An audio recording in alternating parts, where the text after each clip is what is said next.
Hello everyone, welcome back to my YouTube channel. और आज के इस वीडियो में हम अध्ययन करने जा रहे हैं बच्चों सेलों का श्रेणी क्रम संयोजन।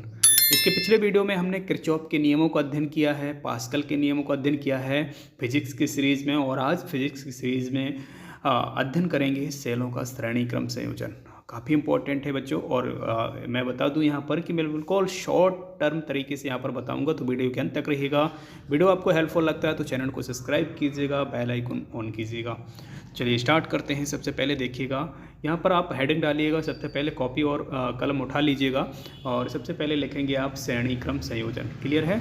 देखेंगे श्रेणी क्रम संयोजन में देखेंगे तो सबसे पहले आपको विशेष रूप से आपको याद रखना है शैलों के श्रेणी क्रम संयोजन में देखेंगे तो यहाँ पर शैलों के श्रेणी क्रम संयोजन में पहले सेल के ऋण ध्रुव को और दूसरे सेल के धन ध्रुव को, धन ध्रुव से दूसरे सेल के ऋण ध्रुव को तीसरे सेल के धन ध्रुव से तथा इसी प्रकार अन्य सेलों को जोड़ा जाता है। आई होप क्लियर हो गया होगा आप लोगों को। ध्यान दीजिएगा, यहाँ पर मैं इसमें परिपथ में भी आपको दिखा देता हूँ। आप देख सकते हैं पहले सेल का यहाँ पर देख सकते हैं ये ऋण ध्रुव है, ये धन ध्रुव है। पहले सेल का ऋण ध्रुव और दूसरे सेल का धन ध्रुव यहाँ पर देख सकते हैं स्पष्ट रूप से। फिर यहाँ माइनस, यहाँ ऋण ध्रुव है, फिर यहाँ पर तो फिर दूसरे सेल का यहाँ पर देखेंगे तो क्या है आपका ऋण ध्रुव इस टाइप से, और तीसरे सेल का धन ध्रुव इस टाइप से जोड़ा गया है सेलों को। क्लियर है? ये परिपथ भी आप बनाइएगा। और यहाँ पर देखेंगे तो यहाँ पर स्पष्टीकरण लिखा हुआ है, मैंने पहले से लिख दिया है, परिपथ में भी आप देख सकते हैं। श्रेणी संयोजन में पहले सेल के ऋण ध्रुव, तो पहला सेल का यह ऋण ध्रुव हुआ, दूसरे सेल का ये धन ध्रुव हुआ है। क्लियर है? इसके अलावा दूसरे सेल के बाद देखेंगे तो दूसरे सेल का ये ऋण ध्रुव हुआ, और यहाँ पर देखेंगे तो ये तीसरे सेल का हुआ है आपका धन ध्रुव। तो इसी प्रकार से एन सेल जोड़ सकते हैं। यानी एन सेल का यहाँ पर तात्पर्य क्या है बच्चों? एन सेल का मतलब है यहाँ पर 2, 4, 6, 10, 15, 20, 50 कितने भी आप सेल जोड़ सकते हैं, इसकी कोई लिमिट नहीं है। क्लियर है? चलिए अब ये परिपथ आप बना लीजिएगा। ये परिपथ में मैं आपको क्लियर कर देता हूँ। इस परिपथ में आप देख सकते हैं कि ई जो है एक विद्युत वाहक बल है, यानी शेल है, और आर जो है आपका स्मॉल आर है, ये आपका डिनोट करता है किसको? आपका आंतरिक प्रतिरोध को। सेल का आंतरिक प्रतिरोध स्मॉल आर होता है, तो ये प्रतिरोध लगे हुए हैं, है ना। और यहाँ पर देखेंगे तो डेड डैश करके ये कितने भी सेल जोड़े जा सकते हैं, और ये यहाँ पर विद्युत वाहक बल है, यानी बैटरी है। क्लियर है? यहाँ पर देखेंगे तो के या यहाँ पर क्या है? कुंजी है, और यहाँ पर कुंजी से जैसे इसको पुश करते हैं तो यहाँ पर देखेंगे तो ये जो है ये आपका कैपिटल आर है। क्या है? कैपिटल आर है, रेजिस्टेंस है, यानी बाह्य परिपथ का बाह्य प्रतिरोध क्या है? कैपिटल आर है। और ये जो अंदर की जो स्मॉल आर है ये क्या है आपके ये आंतरिक प्रतिरोध है ना शेल का। क्लियर है? जैसे हम यहाँ से स्विच ऑन करते हैं तो धारा आपकी फ्लो होने लगती है। इस टाइप से यहाँ से जाएगी धारा, ये फ्लो होगी, और इस टाइप से होते हुए इधर से ये धारा का फ्लो आप देख सकते हैं। एरो का साइन भी लगा हुआ है, तो आप बना लीजिएगा इसको। ये है एरो, और ये यहाँ से इस टाइप से। तो धारा आपको गलत नहीं करना बच्चों, है ना, याद रखिएगा। चलिए अब देखेंगे यहाँ पर माना एन सेल, यहाँ पर देखेंगे माना एन सेल श्रेणी क्रम में संयोजित किए गए हैं, यह किया गया है। विशेष रूप से ध्यान दीजिएगा। एन सेल मतलब मैंने पहले बता दिया कि कितने भी सेल हम ले सकते हैं। प्रत्येक सेल का विद्युत वाहक बल हम मान लेते हैं क्या है? ई है। मैंने पहले बताया कि प्रत्येक सेल का विद्युत वाहक कैपिटल ई है। यहाँ पर देखेंगे तो प्रत्येक सेल का विद्युत वाहक बल क्या है बच्चों? कैपिटल ई है। तो विशेष रूप से आपको याद रखना है। क्लियर है? और वहीं हम देखेंगे तो यहाँ पर विशेष रूप से कैपिटल ई है, तथा आंतरिक जो प्रतिरोध है वो क्या है? कैपिटल का। क्या यहाँ पर देखेंगे सेल का जो आंतरिक प्रतिरोध है वो स्मॉल आर है। क्या है? स्मॉल आर है। जबकि यहाँ पर देखेंगे तो सेल का जो बाहरी प्रतिरोध है, बाहरी जो प्रतिरोध है वो क्या है आपका? बाहरी प्रतिरोध है कैपिटल आर। ये है आपका, ये बाहरी प्रतिरोध है जो संयोजित किया गया है परिपथ में। विशेष रूप से ध्यान देना है आप लोगों को। चलिए अब हम बात कर लेते हैं। यहाँ पर देखेंगे तो देखिए हमने ये सब चीज़ें मान लिया है कि यहाँ पर क्या है? विद्युत वाहक बल मिल गया हमको, आंतरिक प्रतिरोध मिल गया है, और बाहरी प्रतिरोध मिल गया है। अब हमको कुल विद्युत वाहक बल निकालना है। तो पूरे परिपथ का जो ये पूरा का पूरा यह क्या है? परिपथ है। इस परिपथ का कुल विद्युत वाहक बल कितना होगा? अब बताइए कितने सेल लगे होंगे? मैंने पहले क्लियर किया कि कितने भी सेल लगा सकते हैं। वो जितने सेल लगाएंगे मतलब यहाँ पर एन सेल लगाए हुए हैं। सपोज माना जब एन सेल लगाया तो आपका कुल विद्युत परिपथ कुल विद्युत वाहक बल क्या हो जाएगा? एन ई होगा। तो आपको बच्चों यहाँ पर रखना है एन ई। आपका विद्युत पूरे परिपथ का कुल विद्युत वाहक बल क्या हो जाएगा? एन ई, क्योंकि यहाँ पर हमने एन सेल लगाया है। एन सेल का मतलब है यहाँ पर कितने भी सेल लगा सकते हैं। क्लियर है?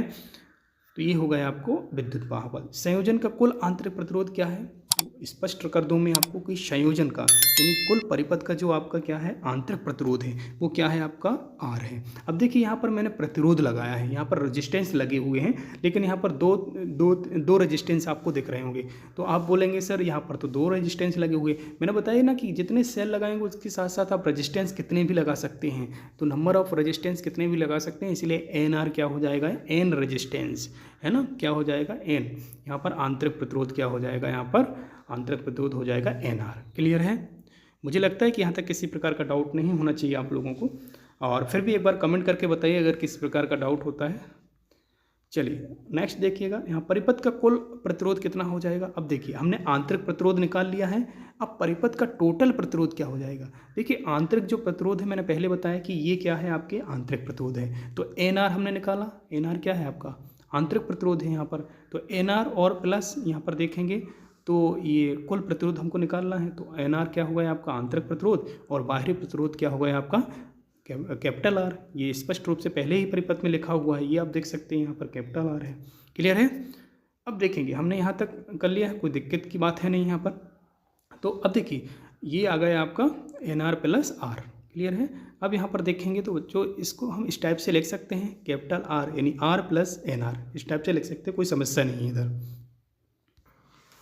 देखिए बच्चों यहाँ तक आप लोगों को किसी प्रकार की समस्या नहीं होनी चाहिए, क्योंकि यहाँ तक हम क्लियर कर चुके हैं कि परिपथ का कुल जो प्रतिरोध है क्या है आपका NR प्लस R है, और इसको लिख सकते हैं हम R प्लस NR। क्लियर है, क्योंकि यहाँ पर R जो है परिपथ का जो है आपका बाहरी प्रतिरोध है, और NR क्या है परिपथ का ये शेल का आंतरिक प्रतिरोध है। क्लियर है। अब देखिएगा, अब यहाँ पर हम देखते हैं यदि परिपथ में बहने वाली धारा I हो, हमने पहले देखा कि आपके परिपथ में कौन सी धारा बह रही है, I धारा बह रही है यहाँ पर। तो I धारा अगर बह रही है तो ओम के नियम से क्या होता है बच्चों, कुल विद्युत वाहक बल बटे कुल प्रतिरोध, ये ओम का नियम है। यहाँ पर धारा के लिए, अगर धारा के लिए आता है तो विद्युत धारा के लिए उपयोग करते हैं हम I, यहाँ पर विद्युत धारा के लिए हम प्रतिरोध या ओनली प्रतिरोध यहाँ पर यूज करते हैं, लेकिन विद्युत वाहक बल के लिए अगर हम सेल के लिए लगाते हैं तो I बराबर कुल विद्युत वाहक बल बटे क्या होता है कुल प्रतिरोध। क्लियर है, यहाँ तक किसी प्रकार की समस्या नहीं होनी चाहिए। अब देखिएगा ये क्या होता है ओम के नियम से, हमने ओम का नियम पहले पढ़ लिया है, तो यहाँ पर देखिएगा इसका मान रख देते हैं, कुल विद्युत वाहक बल कितना है आपका, और यहाँ पर कुल प्रतिरोध है कितना है, तो यहाँ पर इसका मान रखेंगे तो आपको समीकरण मिल जाएगा, आपका आंसर आ जाएगा। क्लियर है। देखिएगा ये देखिएगा मैंने फाइनली यहाँ पर देखिए कुल विद्युत वाहक बल रख दिया है कि कुल विद्युत वाहक बल कितने सेल लगे हुए हैं, Nवे सेल लगे हुए, तो यहाँ पर Ne क्या हो गया आपका कुल विद्युत वाहक बल, और यहाँ पर कुल प्रतिरोध कितना है, कंप्लीट पूरे परिपथ का कितना प्रतिरोध है, तो आंतरिक प्रतिरोध सेलों का है NR, और जो बाह्य प्रतिरोध है वो आपका क्या है R, तो R प्लस NR ये पहले हो गया आपका। मैंने इसको समीकरण 1 नाम दे दिया, अगर आप चाहें तो इस यहाँ तक भी कर सकते हैं, कोई समस्या नहीं है। यही आपका श्रेणी क्रम क्या है आपका संयोजन है, इसको बॉक्स में बंद कर सकते हैं, ये भी आपका आंसर हो सकता है। ये लिखा हुआ है यही श्रेणी क्रम में जुड़े सेल में बहने वाली धारा के लिए व्यंजक है। क्लियर है, यहाँ तक भी आप कर सकते हैं, लेकिन कुछ परिस्थितियों में अगर मैं बात करूँ तो कुछ परिस्थितियों में आपको इस टाइप से याद रखना है। देखिए कंडीशन होती हैं इसमें, तो फर्स्ट कंडीशन में अगर हम बात करते हैं कि अगर परिपथ में क्या होता है NR क्या हो, मतलब यहाँ पर आंतरिक प्रतिरोध बहुत कम हो, यानी NR is less than capital R, मतलब आंतरिक प्रतिरोध। क्लियर है। तो यहाँ समीकरण 1 से क्या हो जाएगा आपका, यहाँ समीकरण 1 से हो जाएगा I बराबर, है ना, I बराबर क्या है हमने निकाला था NE, है ना, पहले समीकरण आप लोगों ने देख लिया है, NE बटे R लिख सकते हैं, कोई समस्या नहीं है। R को यहाँ पर बाहर करेंगे तो आपका क्या बचेगा, सिर्फ आपका क्या बचेगा ER बटे R, है ना। यहाँ पर N का मतलब क्या है गुणे में, N का मतलब है N गुणे एक सेल में बहने वाली क्या है ये धारा है बच्चों, एक सेल में, यानी N गुणे है यहाँ पर, तो यहाँ पर क्या है धारा बह रही है एक सेल में, N गुणे एक सेल में बहने वाली आपकी धारा है। ये विशेष कंडीशन में आपका पहले कंडीशन होती है, जब क्या हो आपका NR आंतरिक प्रतिरोध सेल का कम हो, तब के लिए आप लगा सकते हैं। सेकंड कंडीशन में देखेंगे बच्चों, तो यहाँ पर देखेंगे सेकंड कंडीशन हमने लिया है जब R इज लेस देन, यानी सेल का बाहरी जो प्रतिरोध है वो कम हो, R is less than NR, है ना।